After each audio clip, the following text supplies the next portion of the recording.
मेरा नाम अनुराग मिश्रा है। आज हियरिंग होने वाली सीजे खुद लीड करने वाले नीट एग्जाम की हियरिंग को लेकर क्या कहेंगे? हाँ, पहले तो कहने से पहले तो मैं मतलब काफ़ी शॉक्ड में हूँ इस चीज़ को लेकर के कि क्या ये देश खाली पैसे वालों और पावर वालों के लिए ही खड़ा होता है। पुणे में एक्सीडेंट हो जाता है, संडे के दिन हियरिंग हो जाती है। आतंकवादी की फांसी रोकने के लिए सुप्रीम कोर्ट रात को लग जाती है। यहाँ हम 2 महीने से लाइन में खड़े हैं, 24 लाख बच्चों के भविष्य पे फांसी लग रही है, कोई सुनने वाला नहीं है। आज 2 महीने बाद जाकर के डेट आ रही है और जिसमें अभी भी कोई ऐसी अभी तक कोई भी मतलब कि सरकार की ओर से कोई वो नहीं मिला है, छूट मिली है कि हमको कुछ ऐसा लग जाए कि हमको कुछ न्याय मिल जाएगा। पर अब आज इस इंतजार में यहाँ पर आए हुए हैं, देखते हैं माननीय न्यायमूर्ति के ऊपर जो है सब उसको भगवान की तरह समझते हैं। हो सकता है कि हमारे साथ कुछ अच्छा हो जाए, न्याय की अपेक्षा करते हैं। नाम अनुष्का गौतम है।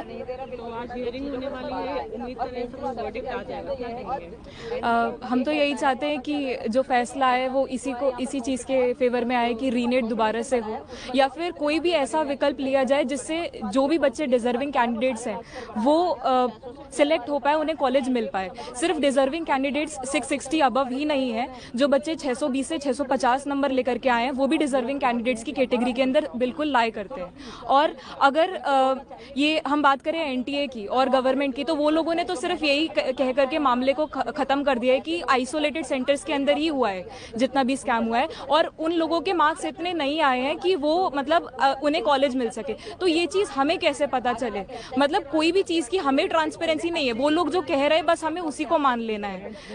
ऊपर से अगर गोधरा और पटना के केस लीक हुए हैं तो हम कैसे ये चीज़ मान ले कि इतने आधुनिक समय में पेपर किसी और के पास नहीं पहुंचा होगा, सिर्फ उन्हीं लोगों तक सीमित रह गया होगा। जब 2015 में 44 बच्चों की वजह से पेपर दोबारा करवाया गया था, तो अब क्यों नहीं हो सकता जब इतना मास लीक हुआ है सिर्फ इस वजह से कि रिजल्ट आ गया है? मतलब दो बार एग्जाम ले लिया गया। वो तो इन लोगों का तरीका है कि वो ये चाहते हैं कि एग्जाम दोबारा से लार्ज स्केल पे ना हो, क्योंकि बहुत लोगों ने 30 लाख 40 लाख रुपए देकर के सीट्स खरीद ली हैं। तो अब वो लोग दोबारा से नहीं चाहेंगे एग्जाम हुए। तो हम यही चाहते हैं कि रीनीट दोबारा से, इससे जो भी बच्चा जो भी डिजर्विंग कैंडिडेट है वो सामने आएगा, और जितने भी लोग डिजर्व नहीं करते एटलीस्ट उनके बारे में पता चल पाएगा। मेन कल्प्रेट्स इसी से पकड़े जाएंगे। आपका नाम? मेरा नाम अभिषेक है। आज हियरिंग होने वाली है, क्या सोच रहे हो, क्या उम्मीद करते हैं आप इस हियरिंग से? अब हम सुप्रीम कोर्ट के सामने आए हैं तो हम सोचते हैं कि हमारे पक्ष में फैसला आएगा, लेकिन उससे पहले मेरा मिनिस्ट्री ऑफ एजुकेशन से सवाल है। जैसे आप बोल रहे हो कि पेपर लीक लोकलाइज्ड है, अब एकदम से जैसे आप देखो 2021 से 22 में 665 से 720 लाने वाले बच्चे 11% बढ़ते हैं, 22 से 23 में बढ़ते हैं 21%, और इस साल बढ़े हैं 400%। क्यों एकदम से इंटेलिजेंट बच्चे बढ़ गए? सब इंटेलिजेंट हो जाते हैं, और 520 से लेकर 620 में सिर्फ 78% बढ़े हैं।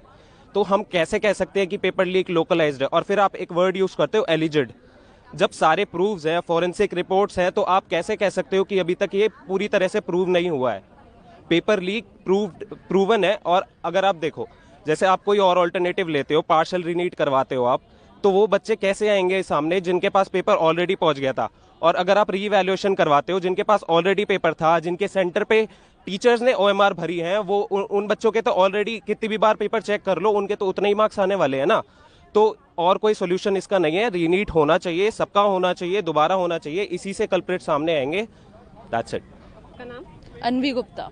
300-400 तो गलत बोल रहे हैं। क्या उम्मीदें हैं आज हियरिंग होने वाली सीजे खुद लीड करने वाली है? 300-400 वाले। हाँ जी मैम, एक्चुअली ऐसा है कि आज 38 पिटिशंस फाइल की गई है रीनीट के लिए, और ये हम इसलिए उम्मीद लगाए बैठे हैं क्योंकि पेपर लीक पहले भी हुए हैं, 2015 में भी हुआ है, 2003 में भी हुआ है, और जब भी ये सुप्रीम कोर्ट के नोटिस में लाया गया है तब हमेशा सुप्रीम कोर्ट ने रीनीट या री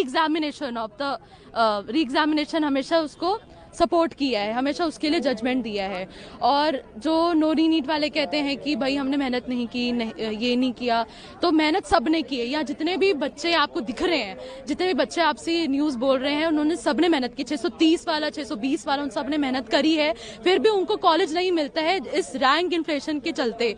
और ये जो बोलते हैं रिवैल्यूएशन, तो उन जिन्होंने बच्चों ने ऑलरेडी इतना अच्छा स्कोर किया हुआ है, उनकी आप फिर से ओएमआर शीट उठा लेंगे, उनको तो फिर भी पूरे सर्कल्स मिलेंगे, पूरा उनकी मार्किंग पूरी सही रहेगी, तो उनके में तो कोई मतलब डिफरेंशिएट करने का कोई सार ही नहीं रह जाता है।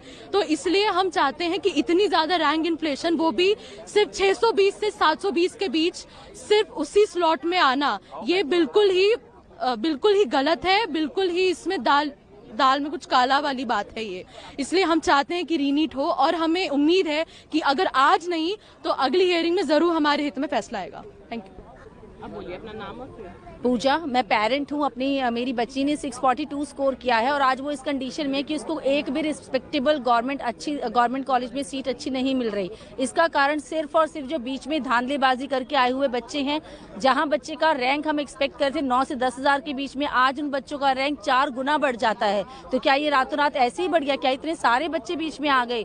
तो जब भी इस सिचुएशन में ऐसा हुआ है, सिर्फ आखिरी उम्मीद हमारी सुप्रीम कोर्ट पर ही जाती है और आज भी हम इसी उम्मीद से आए हैं कि सुप्रीम कोर्ट सारे मामले को बिल्कुल बारीकी से देखते हुए इस पेपर को कैंसिल करेगी और बच्चों को दोबारा चांस देगी, ताकि जो बच्चे बीच में गड़बड़ करके आए हैं वो सारे अलग हो जाएं और जो डिजर्विंग कैंडिडेट्स हैं उनको अपनी सीट मिले। अपना ओपिनियन बताओ। मेरा नाम आदेश मिश्रा है। आपने अभी दिल्ली वालों के सारे ओपिनियन ले लिए, मैं एमपी से हूँ। अब देखो, आप सिर्फ अगर दिल्ली का ओपिनियन लोगे तो यहाँ का स्टेट कट ऑफ हमेशा आई था। तो यहाँ पहले भी स्टेट कट ऑफ आई था। अब यहाँ जो बच्चे 10-15 नंबर से चूक रहे हैं, अब उन्हें चाहिए रीनीट। अब जो बाकी स्टेट्स के उनका कट ऑफ कम है, उनको जो कॉलेज मिल रहा है, क्या उनके बारे में कोई नहीं सोचेगा? यहाँ पे हमें सबसे ज़्यादा कंसिडरेशन लेना चाहिए एनटीए कितना अकाउंटेबल है। जो उन्होंने नंबर बताया, ग्रेस वाला जो 1500 बच्चों का नंबर बताया, क्या वो सही है कि नहीं है, हमने ये क्वेश्चन नहीं किया। And रीनीट is not a solution. इतने सारे बच्चों की मेहनत है, जो 2-2 ड्रॉप 3-3 ड्रॉप लेके इस साल नंबर ला रहे हैं, वो वापस वही सेम मेंटल ट्रॉमा से नहीं जा सकते। वापस वही उनका मेंटल पीस खराब होता है। Again they have to start again, वापस सब कुछ शुरुआत से। So according to me reNEET is not a solution. We should be against it and हमें एक्सेप्ट करना चाहिए और एनटीए को और अच्छे से अकाउंटेबल होना चाहिए हर चीज़ के लिए।